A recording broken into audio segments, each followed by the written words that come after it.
Okay, recording started. Welcome to the study hall for September 27th.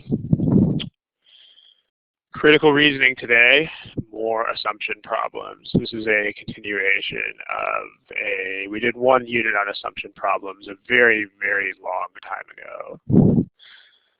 I want to say it's either 1.5 years or 2.5 years, but it's been kind of a while. So I'm going to kick that on again. We got to look at rules first, ladies and gentlemen. So here we go with that. Okay. Again, if you are watching this recording or if you are here live, please pay attention because let's just say that the submissions from the last couple of weeks have not really conformed to these guidelines very well.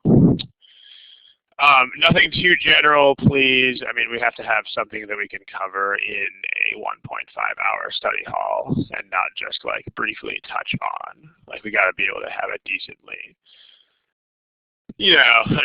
broad coverage of the topic. So it can't be too general. But this is the big thing that people have been doing lots and lots of in recent editions in recent submissions.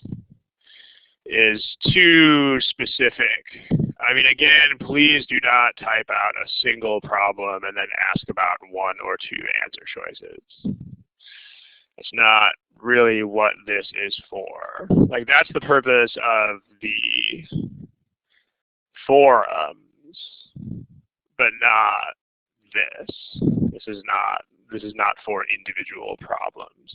Because if we did that, we wouldn't have any continuity to the sessions here. So really, guys, if you have one problem and one question about that one problem, please just post it on the forum.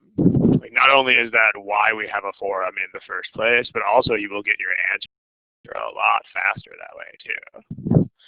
Because the turnaround time of the forums is usually pretty quick. Also, please don't submit personal issues. Please try to keep in mind that, hundreds of people, in fact, thousands for some of the older recordings are watching these things. So, it wouldn't make sense to discuss like your personal study plan with 1,000 people. On the other hand, we do have a place for this, that we have a folder called General Questions, which is precisely for that kind of thing. Here's where I stand, here's my proposed study plan, and all that kind of thing. And then if it's an admissions question, we also have a folder dedicated to admissions, which is operated by our partner firm, MBA Mission, who specializes in that kind of thing. So, okay, what we need to see is this, again, topics of intermediate depth. Like today's topic, find the assumption in critical reasoning. Not too broad, not too narrow. This is not as broad as I need help with critical reasoning, because, that's not a single topic. But it's also not a single problem. It's a decently medium scope kind of topic. So if you submit a specific problem, then great, but make sure that you, number one, cite the source, and number two, tie that specific question into a more general idea. So if it's just a question and nothing else, we would expect that to go on the forum. So here are some illustrations from the last 2 weeks that are not good submissions. And it's, it looks like some people have actually taken a bunch of time to type these into the window. So guys, please, guidelines first. Like this person apparently spent a lot of time typing this problem, unless they cut and pasted it or something. But this is a single problem, and this person is asking a single question about a single answer choice. So this kind of question is exactly the reason why we have a forum. So please post it there. Also, this is a submission from the official guide. We've had a bunch of those lately. Like when you first log into the submissions page, it should say in bold-faced text, please do not use official guide problems. So to submit something like this, you would have to basically ignore the gigantic warning at the start of the page. But please don't ignore the warning, guys. We can't use these. So, and then this kind of thing, I personally am weak at reading comprehension. I take a lot of time. Number one, this question's too general anyway, because this is kind of asking about all of reading comprehension as a whole. And it's not really a thing that we can do in a study hall. But also, number two, this is one person's individual challenges. And so that would be a better question for the general questions folder on the forum. Or if it's a real sticking point, yeah, perhaps even for private tutoring instruction. So, but this is not really a good study hall topic. Remember, when you first log onto the submission screen, you will see this box right here. This box, by the way, guys, we're not really kidding with this box. Like when we say no official guide problems, that means no official guide problems. Thank you in advance. When we say do not submit extremely specific problems, that's what we mean. We mean please post those on the forum. And I think something about 75 or 80% of our submissions in the last couple of weeks have been things that we could not possibly use because of one or the other of these things. So please pay attention to the guidelines. Thank you very much in advance. If you understand these rules, please click on the smiley face icon. If you don't know where to find that, that would be found on your screen. You should see, let's take the next page here. On your screen, you should see this kind of thing underneath your name. You should see this smiley face icon.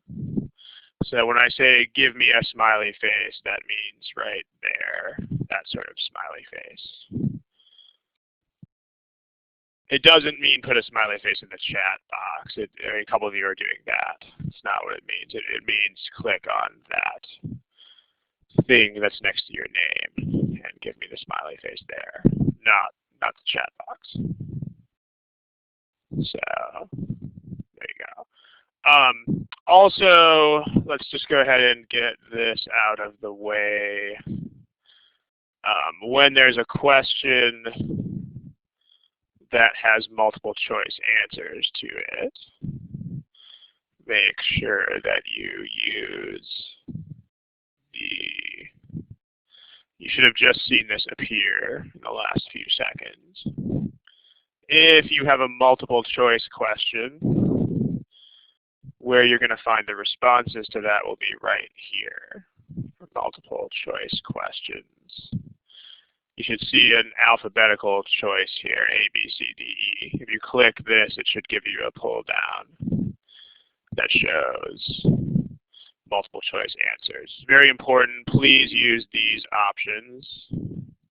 Please do not post your answer publicly for everyone else to see. So please don't post in the chat box. If you want to change your answer, all you have to do is just select the new option. Please don't select the same option twice in a row. If you do, it will delete what you have chosen. So this is where that is found. Okay, if you know where to find all these things now, then please give me the smiley face. Again, the smiley face icon, not a smiley face in the chat box. Good stuff. Okay. So also, if you understand these rules and why these examples on the board are not good examples for the study hall, if you understand that, please give me the smiley face as well.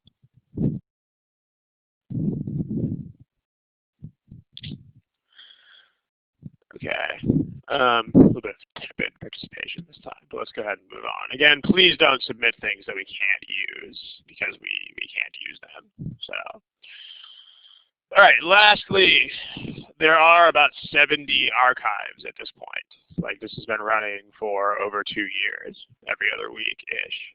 So we have, about 2 or 3 years worth of archives at this point. That's 70-ish, somewhere around 70 sessions.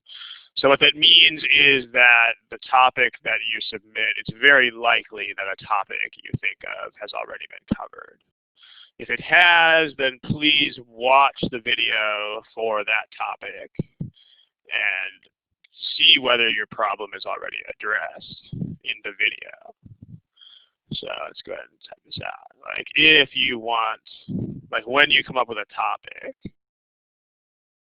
please check the archives for it. If you see your topic in the archives, then watch that video. And then if there are angles that haven't been addressed, then please specify those angles when you submit your problems. This is very, very, very important, ladies and gentlemen. So, because we've had also a lot of people submitting questions that have actually been used in previous study halls. Like we had one person asking about explain the situation or paradox type of questions, but then they submitted 2 problems that we actually used just a couple of months ago for that topic. So please watch the archive recordings first, because you may find, I mean, we've done the better part of 100 of these. So a lot of what you have to submit will be there already. Okay, those are the rules, ladies and gentlemen. If you understand those, then please give me the smiley face. Smiley face, if you understand the rules. Okay, let's go ahead and get started. Remember that today's topic, if you just came, today's topic is more assumption questions in critical reasoning. So, and then just to make sure we're all on the same page, again, these are going to be multiple choice problems. So the first thing is an attribution. All of the problems on the following pages are from the free GMAT prep software. So that is free software. You can distribute the problems as you see fit, but just make sure to, if you do pass on those problems, make sure to give an attribution. So, you know, copyright GMAT. So these are free. You can distribute them, but they are by GMAC. Okay. Remember, when you have multiple choice questions, please use these buttons to answer the questions. Please do not type your answer in the chat box. That would be unfair to other people who are in the room. Okay.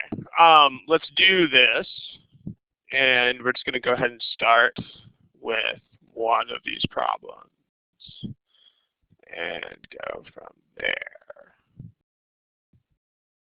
That would be, how about this one? Okay, so try this. Here's a timer for you.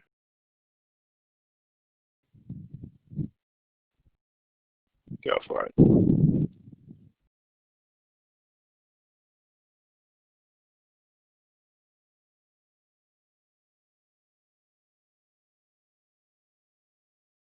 Okay, everybody.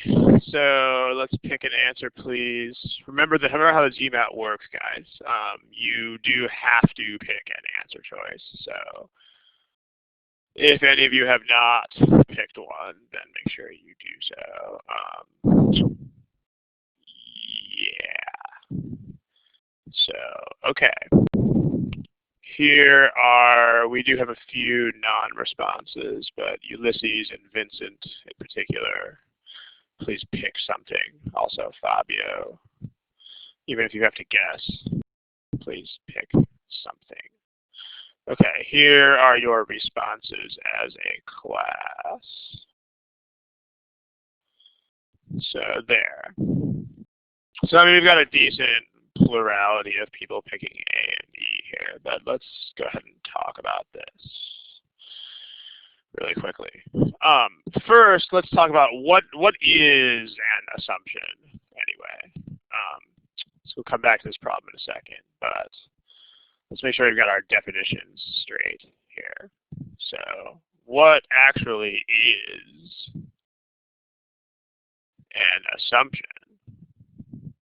So try in the chat box if anybody has any definitions or something like that. Suvik, that's pretty good. Anybody have anything else to contribute to that question? What is an assumption? Let's see what you guys have to say. Sometimes people dive kind of headlong into these problems without even really understanding what the task is. Make sure that's not what you're doing. Like if you have to find an assumption, make sure you know what the assumption is. Yeah, okay, these are pretty good. Let's see, statements with no valid premise. Some of these are not as good as others, but there's a couple that are especially good. But here's an example just to make sure we're on the same page. So I'm going to go ahead and blank out your answers here. Here's an example. Let's say that I give you the following silly little passage. Let's see. My friend Marco is from Italy. Therefore, Marco likes to take naps during the day. Okay, there's your argument. Simple, very short argument. So the question is, which of the following is an assumption? So I'm going to give you a couple of options here. First is people from Italy like to take naps during the day.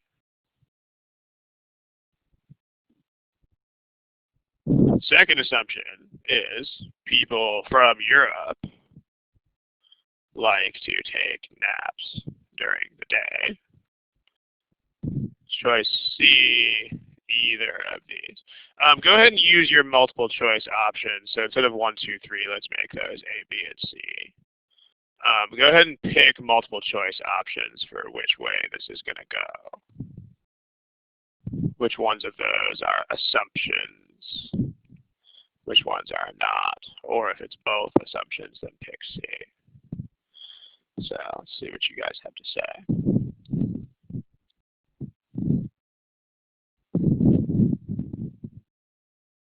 Okay, we've got, only about half of you have answered this. We've got 29 people here right now, and some non-responses. Okay, let's move on here. Again, if you haven't picked anything yet, then it shouldn't really take you that long. But here are, Imran, again, please don't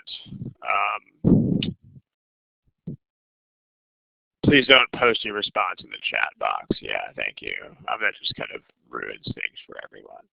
Okay, here's your responses. So I think most of us seem to understand what's going on here. It should be just A, but let's just make sure we discuss for those of you who didn't get this right. So what the problem, let me just be sort of brief here with this. The problem with choice B is that it doesn't have to be true.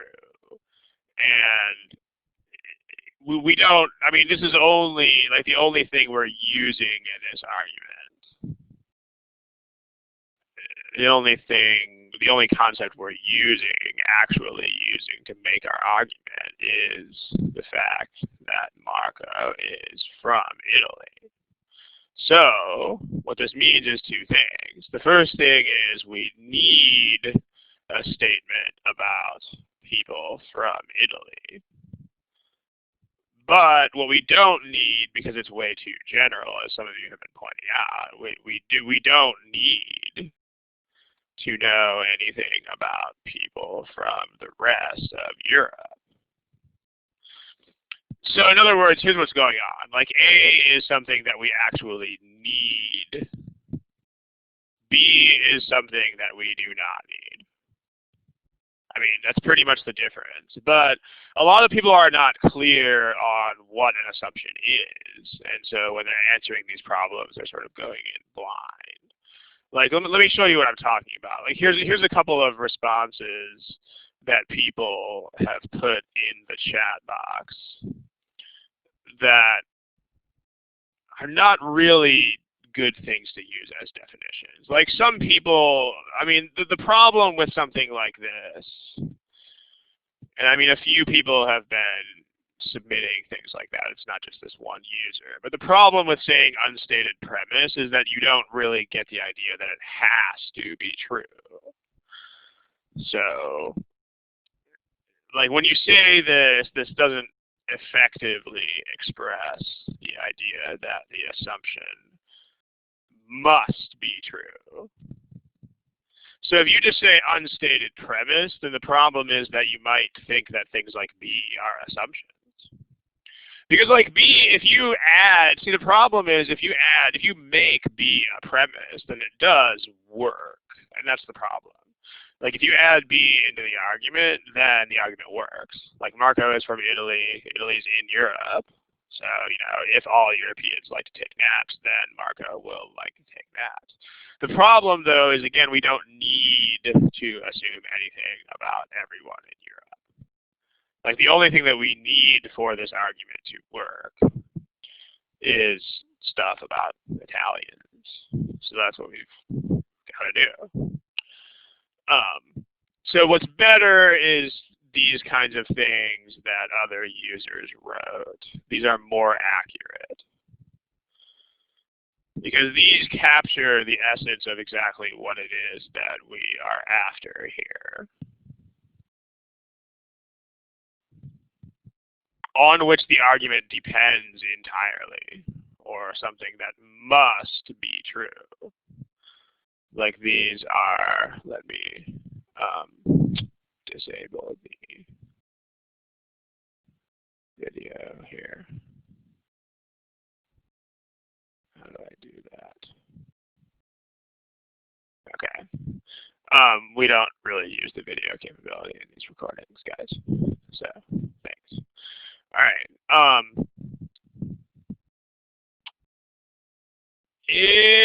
Suvik says if it said people take naps during the day, then not really. I mean, the argument actually doesn't say that Marco takes naps. The argument just says he likes to. So that's actually the only thing that we're talking about is whether someone would like to do so. Whether they actually do so would be an extraneous consideration. So no, that would not be an assumption. Okay, so these things capture, these two on the bottom, these definitely capture the essence of what is going on with this. So in the next slide, what we'll look at is a couple of ways that you can identify assumptions. But these capture the idea better.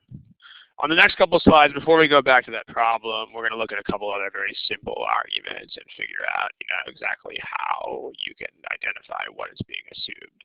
The first thing to keep in mind, by the way, is that this is not a very normal thing for people to do. Like the whole thing with assumptions is that you don't articulate them. That's actually why this is so sort of annoying of a task. Because in real life, you don't usually articulate assumptions. That's why they're assumptions, because they're not stated. I mean, they're things that are necessary, but they're things, for the most part, they're things that we just don't feel like we have to say. Or they're things that we don't say because we just kind of assume that our audience is on the same page as we are. So that's why this task is difficult, because you're being asked to articulate things that you don't normally have to articulate.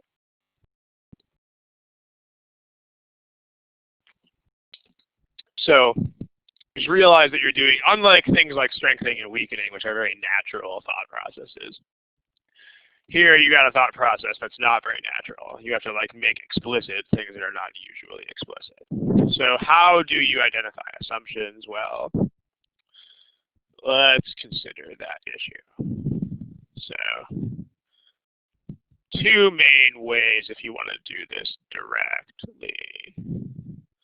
So how can we identify assumptions? Remember, this is a bigger challenge than you might think, because remember, assumptions are not there.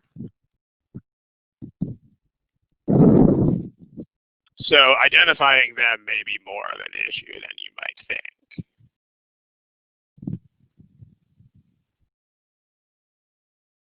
So, because they're not in the argument. Like, there's no voodoo magic that you can do to the argument that will just spit out an assumption, which is the whole point. Right? So here is that argument from the previous page. So here you probably just looked at this and said, oh, hey, something is missing. You know, I started with from Italy, and I finished with likes to take naps during the day. And so what you probably asked yourself is, whoa, buddy, how'd you get from there to there? So the first way to identify an assumption pretty reliably is if there is an obvious hole in the argument. So if there is a clear hole or jump in the argument, then you need an assumption to fill that hole. So here the hole or jump, you know, or to straddle the jump. Like here, this argument just kind of goes without any justification from this person is from Italy to he likes to take naps during the day.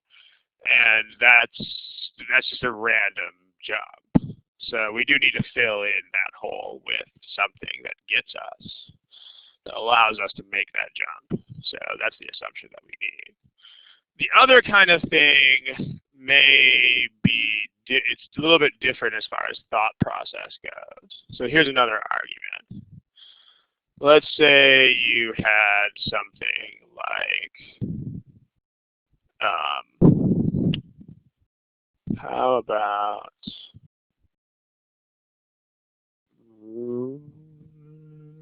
something like this?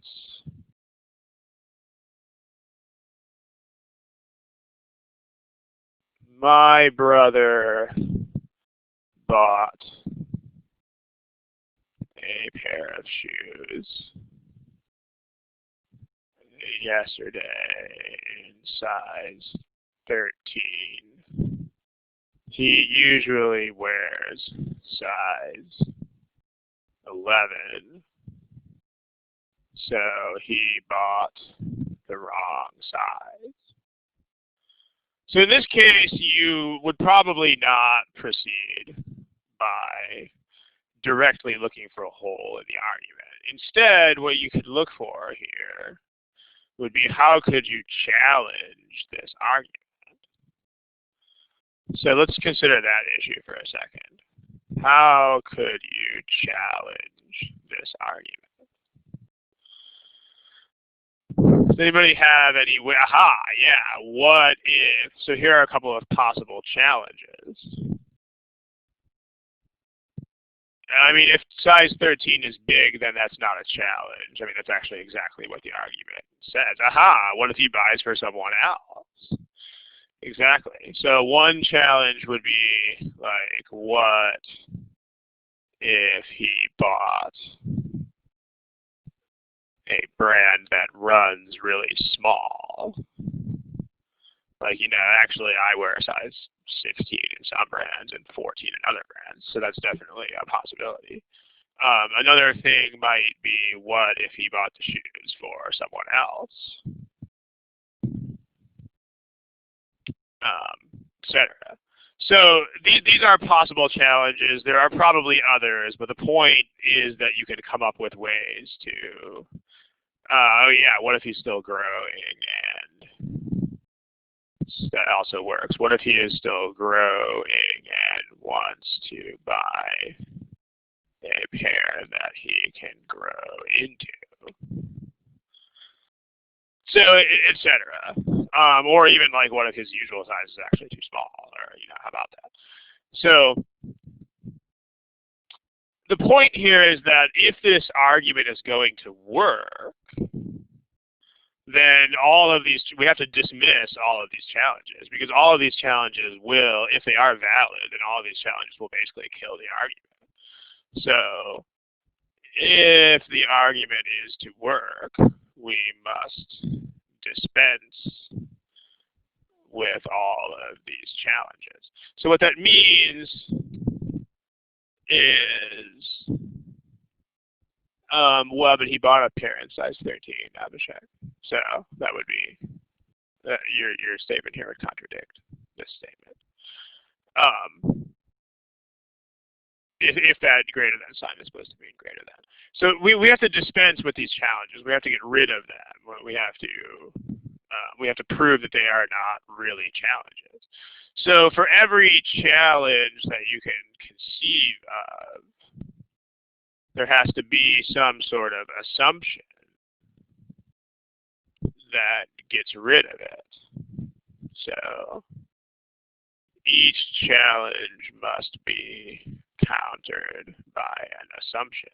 Because that's the only way to really, that's the only way to say that these challenges are not valid is, oh, we were just assuming that they weren't. So for example, what if he bought a brand that runs small? So let's talk about what kinds of assumptions have to be made here. Well, if he bought a brand that runs small, then the argument won't work. So what assumptions? Challenges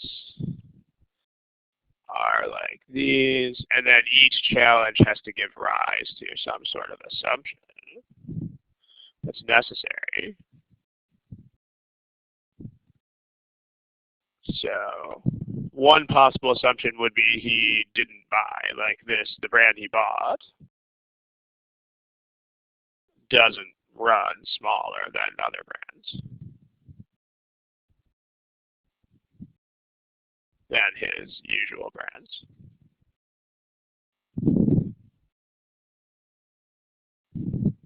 So there's that. Let me resize the text so that it'll actually fit. I mean, this assumption you would probably not come up with directly, like in number 1 up there, like with Marco and being from Italy. Like you probably wouldn't think of this directly, but you can challenge the argument without too much trouble. What if he bought the shoes for someone else? So you have to assume that he bought the shoes for himself. What if he is still growing and wants to buy a pair that he can grow into? He is done growing and or is not considering growth when buying shoes. So these are all necessary assumptions. So you can also do that, but actually this is not really a relevant issue because let's talk about that real quick. This is not a challenge because you got to stay focused on the way the argument works. This is not a challenge because the argument is my brother bought the wrong size of shoe. Like if this is true, then he still actually bought the wrong size. So this is not actually a challenge to the argument at all. I mean, this might provide a reason why he would buy the wrong size, but this does not challenge the idea that he bought the wrong size. So this is not an objection. This might help us understand his line of reasoning, but it is not a challenge. Make sure you stay focused on the issue at hand. The issue is he bought the wrong size. Like notice the difference. All of these things are actually reasons why the size would not be wrong. So, if the brand runs 2 sizes small, then a size 13 would be the right size. If he bought for someone else, size 13 could be the right size. If he's still growing, then size 13 might be the right size. If this is true, it's still the wrong size, so we don't care. All right, let's make sure we're all on the same page here. So the other way to find assumptions then is if there is a clear challenge,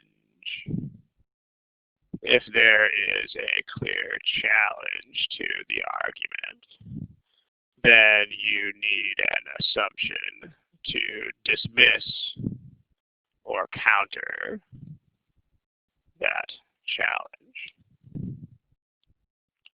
So that's what we're dealing with here. So we need, if there's a clear hole, then you have to straddle it. And if there's a clear challenge, you have to dismiss it. Those are our two main ways to directly identify assumptions. So, all right, smiley face if these things make sense to you guys. And again, I notice what's not happening.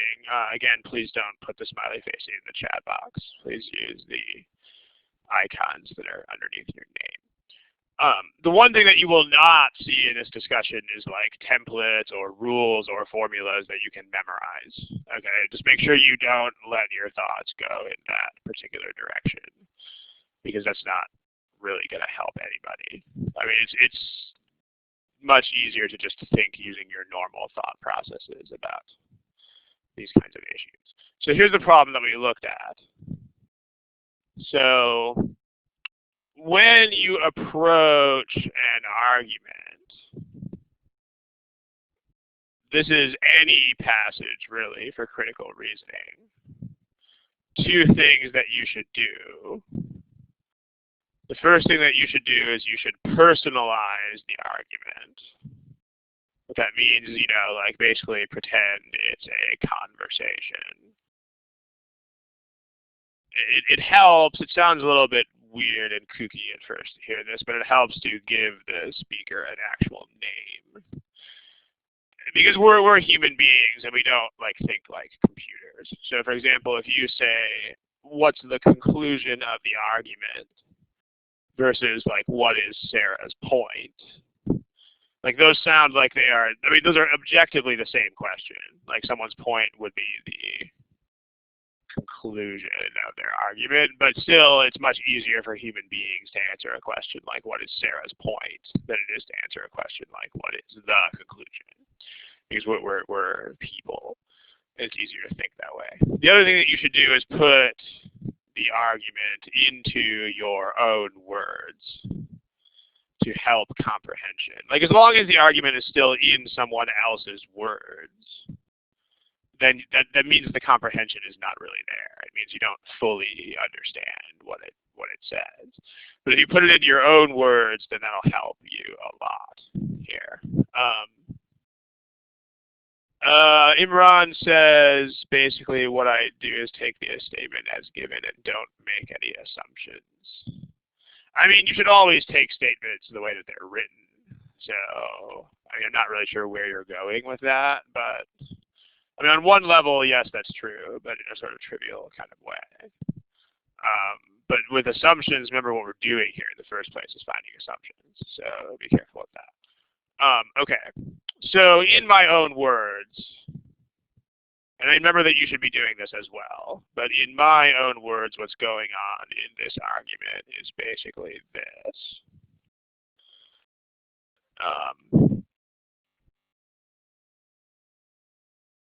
Higher levels of vitamins equals better lung function. So the amount of, as measured by blah, blah, blah, is just kind of junk that we don't really need. So one thing it says is, so in my own words, one thing they say is more vitamins equals better lungs.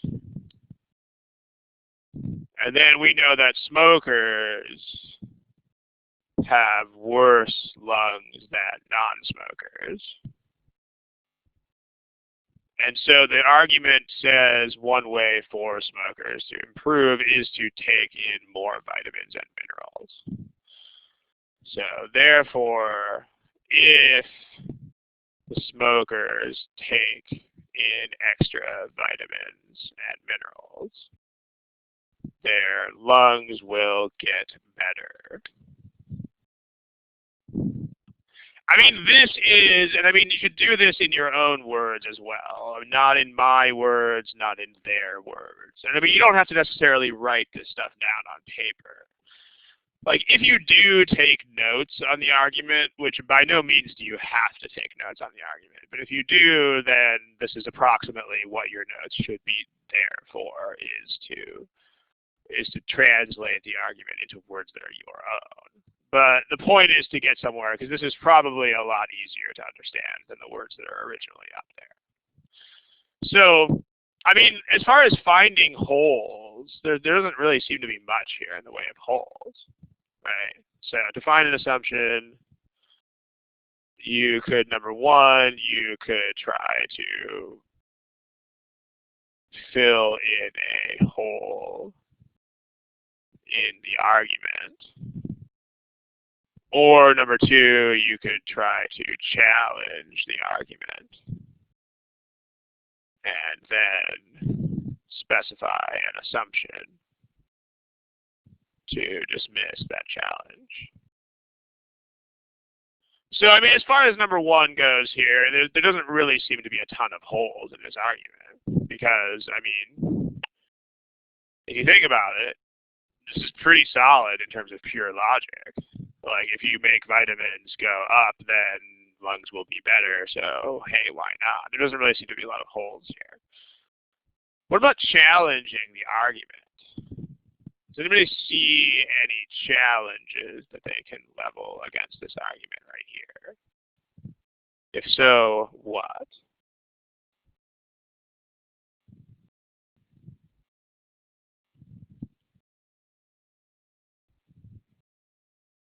So someone says cancer, although we don't know anything about the effect of cancer in the argument.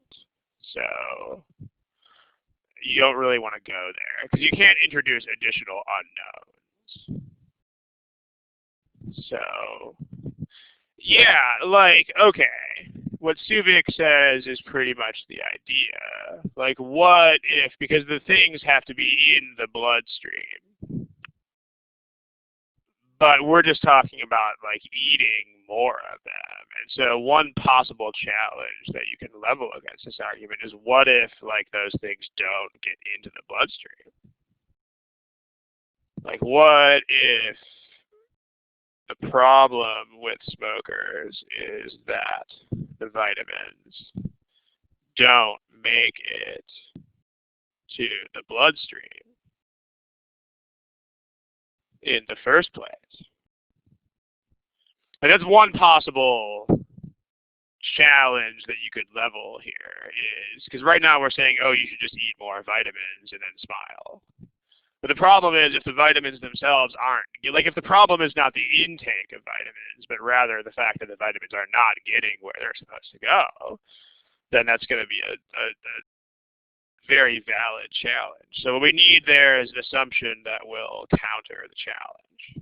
So that's a valid challenge, so we need to assume that that's not the case.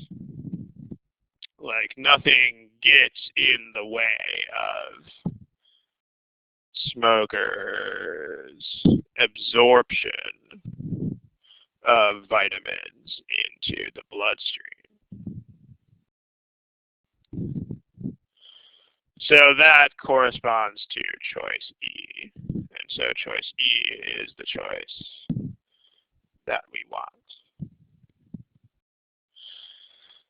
So if you have any questions about that answer choice, then you can post those. In the meantime, let's discuss this issue that Suvik has posted. Suvik, let me know if I'm actually saying your name correctly. Suvik. I'm not real confident I'm saying that right. But let's see. Hardly matters. No, it matters to me. I mean, my name is not very hard to pronounce, but it would sort of annoy me if somebody was saying it wrong. Okay, so here's a question that Suvik asks. And it's a good one. I mean, it's kind of like, how should I orient myself to this task in general here?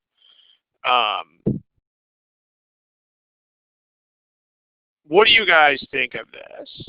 Should we come up with an answer before we read the answer choices? Let's go ahead and take this onto the next page and discuss it there.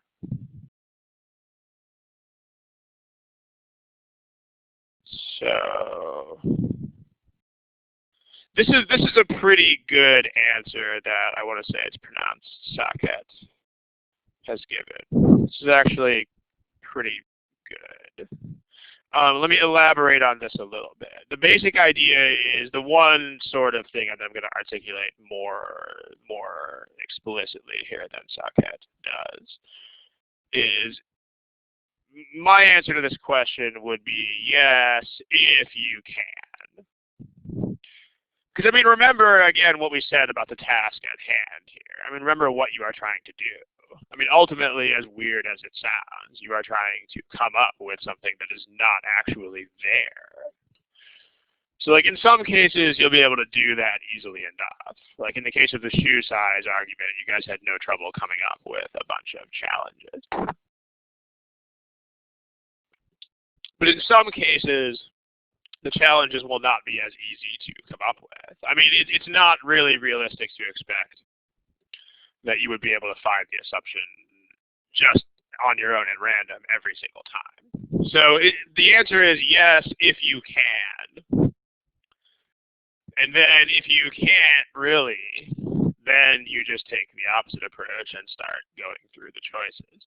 But I think it's a good idea to see whether you can do one of those two things we talked about first, whether you can challenge it or just come up with a whole. So if not, then go through the choices. And there's one more thing you can do with the choices, which we're going to talk about actually at the present moment. So let's talk about what else you can do. So finding assumptions, we did talk about this. We did talk about a clear whole or jump in the argument or a challenge. So let's condense that here on the next page. And okay, so identifying assumptions directly. There's two ways to do that, like we talked about. Number one, find a whole and fill it in. Or number two, find a challenge and then dismiss it. On the other hand, again, you won't necessarily be able to do these things all the time. Like sometimes you will genuinely need answer choices. So like let's say these things don't work.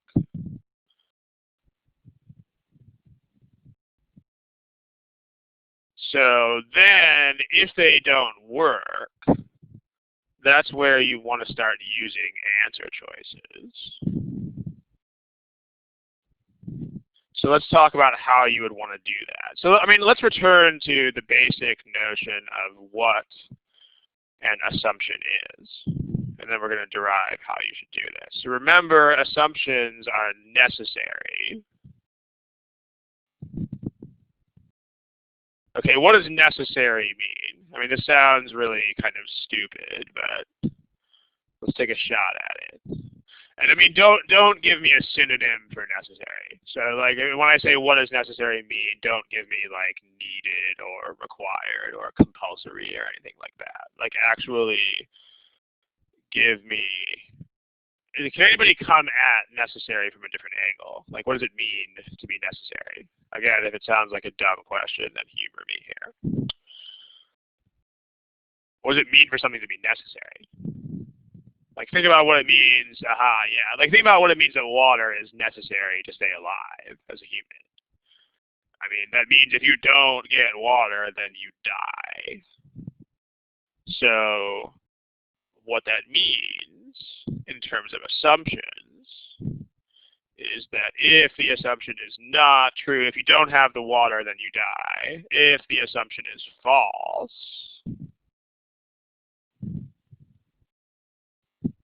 then the argument dies. So this would normally just be a cute fact about assumptions. But what makes it more than just a cute fact is that you have answer choices. And using the answer choices, you can actually take them and make them false and see what the effect is. So that's what I'm going to call, I mean, you might hear it variously referred to as like negation technique or reversal method or whatever. I'm going to go ahead and call it reversal method. Because what this does is you just basically you just use this fact So you make the assumption false, and then see if it destroys the argument. So if the argument is destroyed, then you have found an assumption. So, like, let's take the argument about my brother and his shoe size, that sort of thing. And then let's take the assumptions that we got and talk about the reversal method here. So here's that. The argument there was this. Just to remind you, my brother bought a pair of shoes in size 13. He usually wears size 11, so he bought the wrong size. So let's take these assumptions that we came up with. Let's make it false. Let's make them false. And then let's see what effect that has on the argument. So here's an assumption. So if we make this false, we get he bought a brand that runs significantly smaller than his usual brands. So if this is true, then it destroys the argument because he could have bought the correct size in this brand. Another assumption that we made was he bought the shoes for himself. If we make that assumption, if we make that false, we get he bought the shoes for someone else, in which case absolutely any size could be the correct size. Because, I mean, we don't know who he bought them for now. And then finally, there's another correct assumption, which is he is done growing or is not considering growth when buying shoes. So if you make that false, you get he's not done growing and is considering growth in his purchases.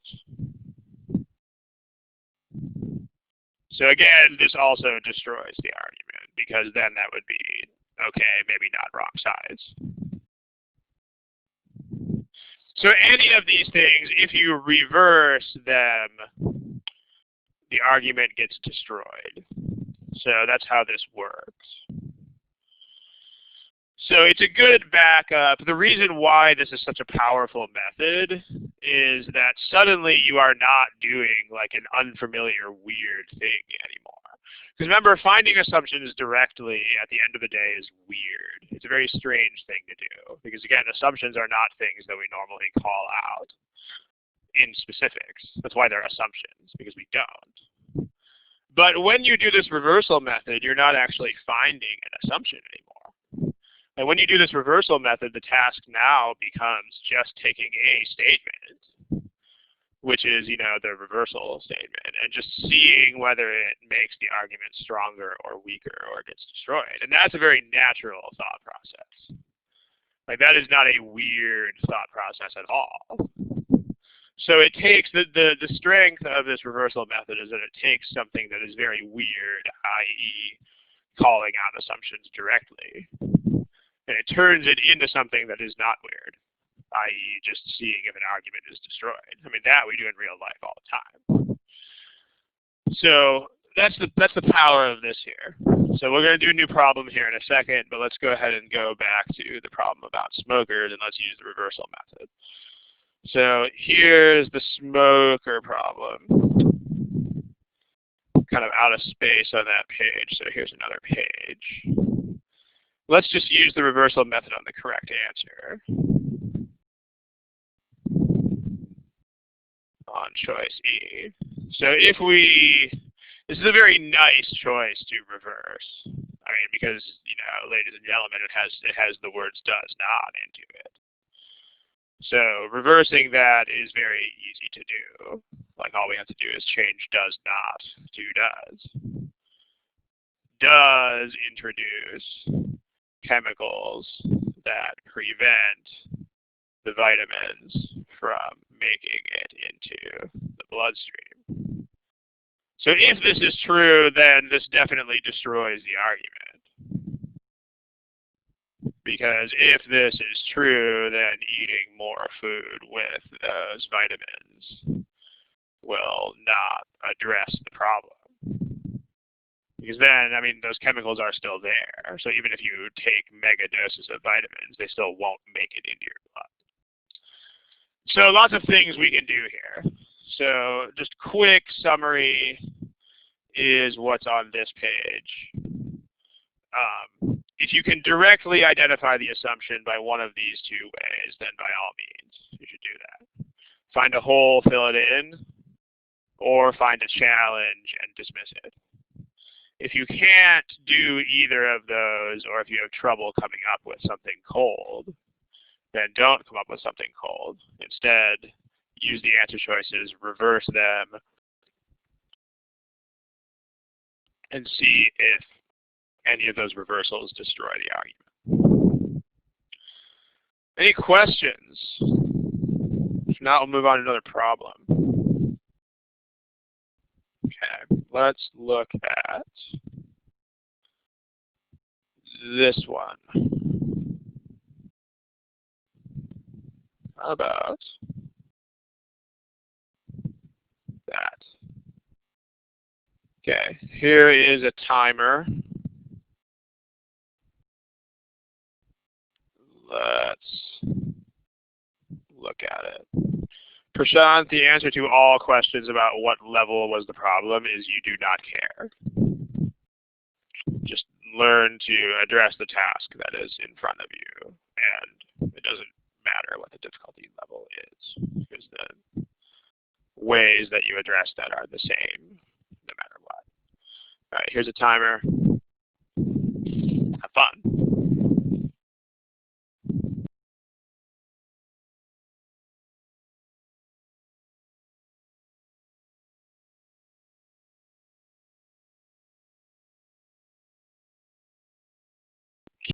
Okay, we still have quite a number of non-responses here, so if you have to guess, please guess. Take about 15 seconds if you need to.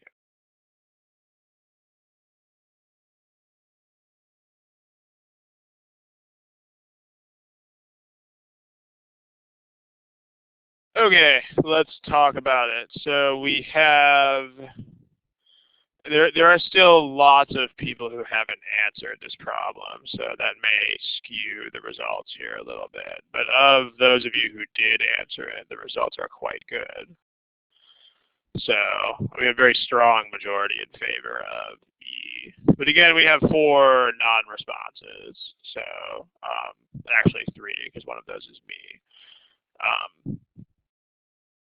Those 3 might, they might change the statistics a little bit. But yes, the one that almost all of you guys picked is indeed the correct answer. So let's go ahead and look at it. It doesn't really seem like we'll have to spend too much time on it because the performance was quite good. But let's check it out. So in my own words, remember that that's the key step here. You should take this and make it, you got to own the passage. You got to make it yours. So the deal here is that we're talking about having to import food. So we don't really care about things like per capita income at the end of the day, except in as much as they affect food. So narrowly self-sufficient is right now Gortland produces just enough grain and meat for its people. That's what narrowly this is why it's so important to put this stuff in your own words, because like narrowly self-sufficient is kind of mumbo jumbo, whereas produces just enough stuff for its people is definitely not mumbo jumbo. That's a very easy statement to understand. So people are getting richer, and so they are eating more meat. So people in the country are eating more meat since they have more money. And it takes, like, basically, it takes several pounds of grain to make 1 pound of meat, which means that, you know, meat is a more intensive thing to grow. So, like, meat basically takes more resources than grain does. So that's the point here. And so the argument says, because of this, that because they're not going to make any more grain, and so they're soon going to have to import stuff. So therefore, Gortland will have to start importing food. So, okay, remember what you want to try to do here if it's at all possible. The first thing you want to try to do is find assumptions directly. So if you can, then let's try that. So find a hole and fill it in, or find a challenge and then dismiss it. As far as finding a hole, again, I don't really see one, because this is pretty solid logic. Like, right now we have just enough food for the people, so if the people start needing more food, then guess what? So the logic here, I don't really see any obvious holes. Because, you know, this is pretty solid reasoning as far as the stuff that's actually mentioned. So what about a possible challenge to the argument? How would you do that? And when you come up with challenges here, also make sure that you are not being unrealistically optimistic. Well, what I mean by that is when you have answer choices in front of you, and especially once you've, like, seen the problem and you kind of know which choice is the correct answer, it's very easy to, like, in retrospect, look back and say, oh yeah, that's the challenge. But when you talk about challenging the argument, make sure that you are coming up with challenges that could reasonably be things that you would come up with on your own. So that's the key thing here. Like, you have to have challenges that you might reasonably invent. So what if, okay, let's talk about this. What if groundbreaking technology helps farmers to produce more grains? What do you guys think of that? Is that a valid challenge to this argument? If not, then why not? I mean, that seems to be a challenge, but it's not. Because the passage says that it's not. So, I mean, that's not really something that you can, I mean, you can't contradict the actual passage. So, just make sure you realize that. Domestic grain production will not increase, says the passage. I mean, the concept here is that the passage is not kidding. What I mean by that is whatever you do, challenges or weakeners or whatever it is in any kind of credit, I mean, you can never reason as though the passage is lying. Like, if it says something, then whatever's in there, you should take as true. If it's stated as a fact, not claims. I mean, in other words, things stated as facts. If they draw conclusions from those facts, then you can challenge those, which is actually the whole point of what we're trying to do right now. But the things that they state as facts, you cannot argue with. So about facts, the passage is not kidding. Just make sure you know that. So, what if, so the thing is that people, like, one thing you might come up with as a challenge is, because people don't just, like, eat more of everything. Like, unless they're on those reality television shows that are all about people who weigh 600 pounds. But except for those people, like if you eat more of one thing, then you probably are going to start eating less of another thing. So one challenge that you might reasonably come up with here would be, like, well, what if they, if they eat lots more meat, what if they eat less grain accordingly? Because right now the argument seems to be like assuming that people will eat more meat and still keep eating just as much grain as they currently are. So what we need there is an assumption that they won't cut back. People won't cut back their consumption of grain. And that corresponds to choice E. So there's that. You could also, Abhishek, that would also work, but you would need to actually be a little bit more exact about what that level is. In other words, you would have to say at about the level where Gortland is. That's where that correspondence stops. If they said that, that would also be a challenge. What about this that Ulysses says? Does anybody have any comments about this one? Is that a challenge? What do you guys think? What if they import more grain to produce their own meat, says Ulysses? Is that a challenge? Yeah, that's definitely not a challenge. I mean, in fact, that's exactly what the argument is saying, is that they will have to import stuff. So if you're saying that, you are actually completely agreeing with the argument and you're not challenging anything. So, I mean, this is why, you need to make sure that you at least have this focus on what the argument says. Like that right there is exactly, this is not a challenge. This is the argument. So not a challenge at all. If you gave me that as a challenge, what that probably means you're not doing is you're not doing this. Like you're not putting the argument into your own words. Because if you were, then if you had that kind of mental understanding of the argument, then you would realize that there was something very wrong with that.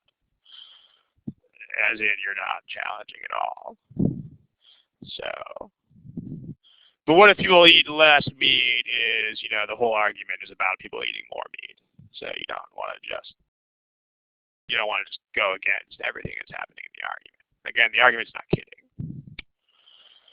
Okay, the other thing that you can do is, again, if you have to, you can use this reversal method.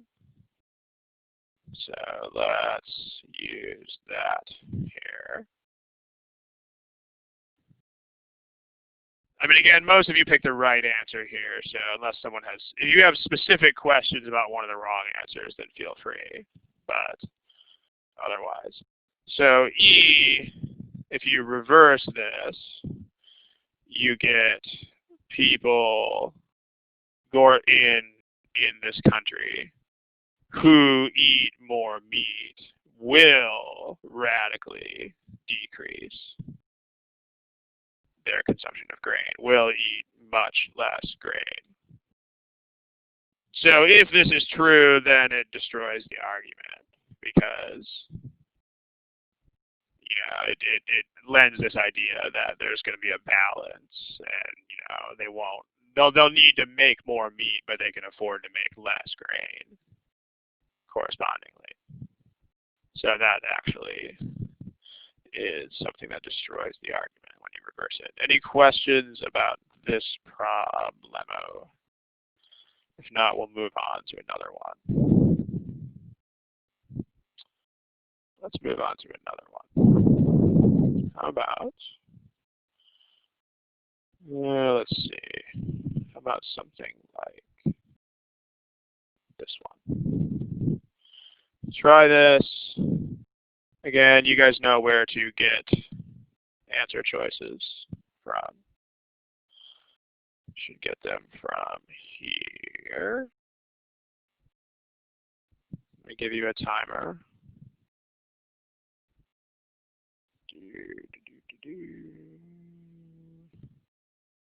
Have a good time.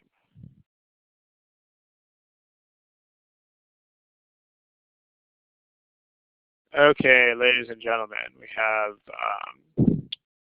about 4 or 5 non-responses. So if you are one of the non-responses, then please pick something.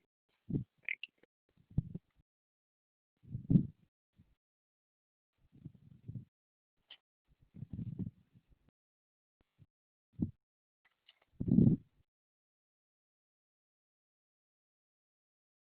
Okay. I need to take care of something that will take about 20 seconds. So take 20 more seconds to pick your answer if necessary.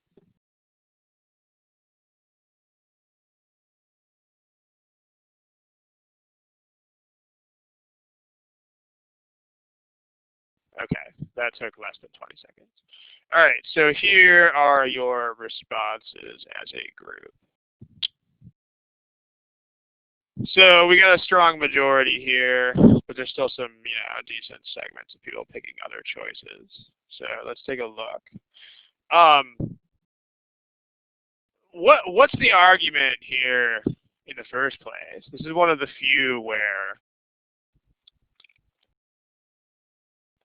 because it takes place in the context of a conversation, you have to, it's not as explicit as it always is in most other things. Like, because it's a conversation, you're expected to pick up on the dynamics more than otherwise. So, like, we want to talk about Sharon's argument at the end of the day. So what is Sharon's argument? Yeah, Sharon thinks that it's not weird. That's a pretty good way to summarize. And I mean, if you have trouble figuring that out, I think the best diagnosis there is that you're probably not really thinking of it as, because if you're thinking of this as a conversation, then it's probably not that hard to figure this out. But if you do have trouble knowing what Sharon is arguing, then just think about the words that would clue you in like a normal conversation. Like, for instance, Roland says this thing is alarming, but Sharon says but. So then very likely. So we're saying that's what's going on here. So just make sure you can follow with that sort of thing. So yes. All right, so that's the argument that Sharon is trying to make, is this is not really very weird after all, ladies and gentlemen. So, why is that not weird? So, well, her argument, again, you want to put it into your own words just to conserve time a little bit. Here's my own words. So, Roland basically just says almost everyone knows an unemployed person. Whoa. Sharon says, well, the overall percentage of unemployment is high enough that we would expect on average that people would know someone or even several someones who is or are unemployed. So, not whoa. That's basically the point. So as far as, again, finding a hole in the argument, there's, you could maybe, you might actually maybe be able to find a hole in the argument in this case. If you are keen on what they do in these passages about averages and statistics and such things. Like this is, I mean, they don't say average, but it's pretty clear that this is a national average. So can you find a hole? Maybe if you if you're down with what they do with statistics here, then you can find a hole here. So the hole here is that Sharon treats an overall average as though it applies to every individual. I mean, this is always a very dangerous thing to do with averages. You know, I mean, if the average American eats like 2,800 calories a day, that doesn't mean that every single American eats 2,800 calories a day. So the same thing is true here. Like Sharon's basically saying that if you know that no matter who knows the 50 people that 50 is not a lot, by the way. I would think you would know more than 50 people, but whatever. So the point is, no matter who those 50 people are, Sharon is saying that regardless of who they are, that still the same percent of them are going to be unemployed. So we need an assumption that does that. We must assume that the overall average actually applies across the board. That's the same as saying that there are not, significant distortions in the average. So equivalently, there is not large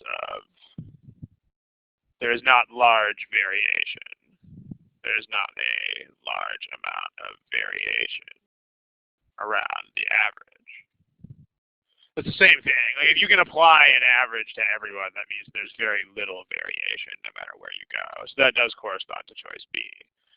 Or, if you challenge the argument, it's very much the same.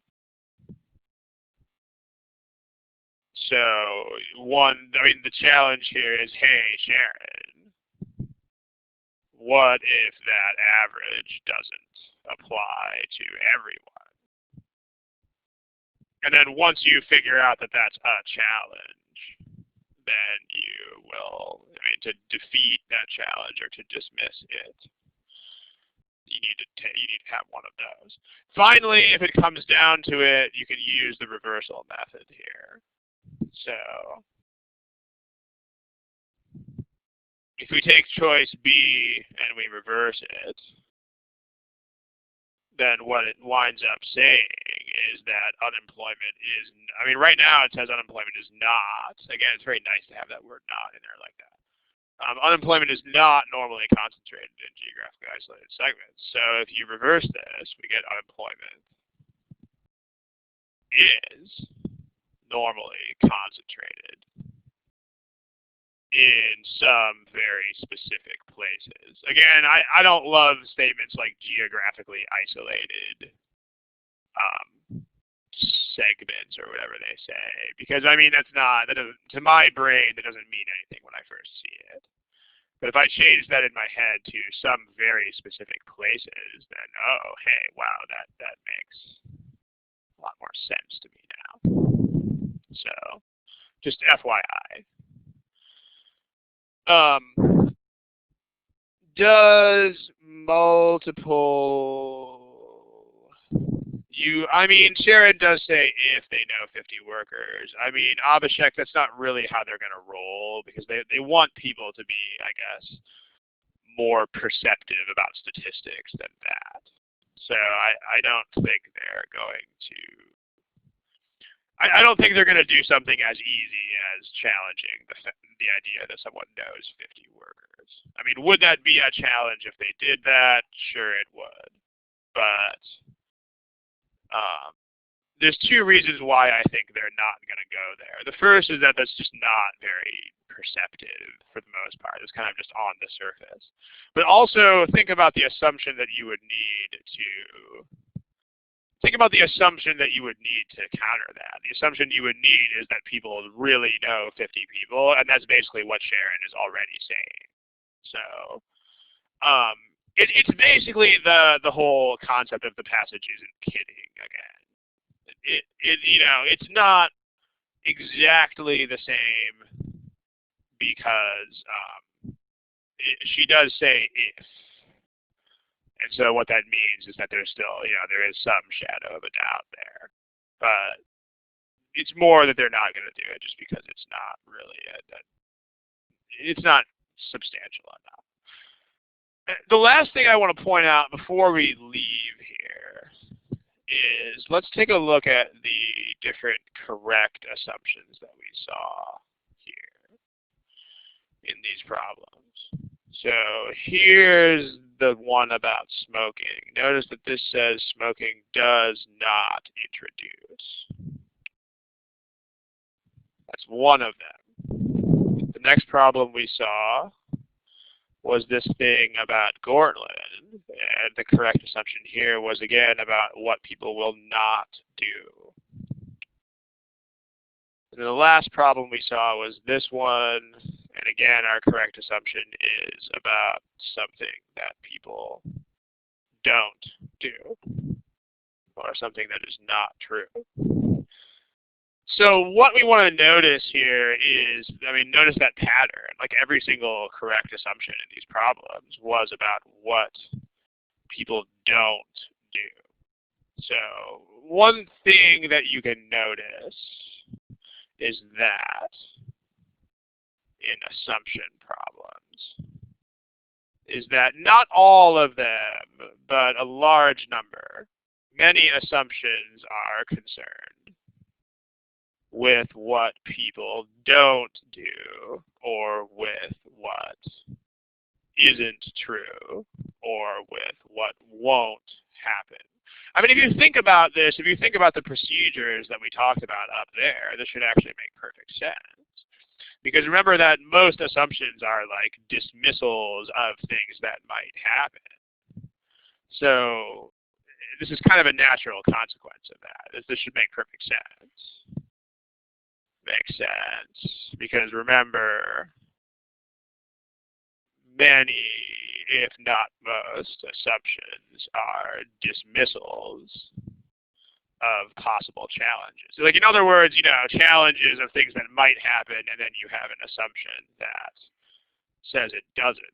Even in a really basic argument. Like, for example, I don't know, it usually takes 5.5 hours to drive to LA from where I live. So if I have an argument that's like, if I get in my car now and leave for LA, I will get there in 5.5 hours. Think about all the assumptions you have to make about not and not and not. Like, okay, what if you crash your car? You have to assume that I will not crash my car. What if you run out of gas? You'll have to assume that I will not run out of gas. What if your car breaks down? You have to assume that my car will not break down. What if aliens abduct me off the freeway? Well, you have to assume that aliens will not abduct me off the freeway. In other words, there's lots and lots and lots and lots and lots of assumptions that have not in them. There are always a couple that don't. Like, you also have to assume that I have a car to drive and that I have enough money for gas. But most assumptions you're going to see are going to be dismissals of ideas, and so most of them are going to be negative statements. So, in other words, the trend that you're going to see is that lots of correct assumptions. In fact, most in the case of GMAT, CREP, and OG. And so we can surmise probably the test itself are negative statements. In other words, statements about what won't happen, or what people won't do, or what isn't true. So if you have to guess, these make an awfully good guess, is the point. So you have to, if you're really lost on an assumption problem, then you should preferentially guess negative statements as assumptions. Because proportionally, I mean, is this going to give you the right answer every time? No, of course it won't. But if you have to guess, then those are good guesses. And then reversal method, you know, this question is also ties in. Let me delete the part that doesn't matter here. Ron, it seems that the reversal method is more effective. I mean, also note that negative statements are also much easier to reverse. So, I mean, you can, even if you're starting with the reversal method, these are also a good place to begin. But this is a good guessing method. Is it perfect? It's not perfect, just like any other guessing method. It's a guessing method. So at the end of the day, no, it will not be perfect. But if you do guess negative statements at random, then you will do a lot better than you would if you guessed non-negative statements at random. So it's a numbers game. All right, we are out of time, ladies and gentlemen. So we're going to close up shop here. If you have any questions that are administrative in nature, like, you know, business questions or things like that, then ask those now. This is not the time to submit topics. In case anybody was going to go there, please don't go there. But if you have any administrative type questions, you can very quickly ask those at this point. Otherwise, we're going to wrap up, call it a day, and good night, and good luck. I'm going to go ahead and turn off the recording. Good night.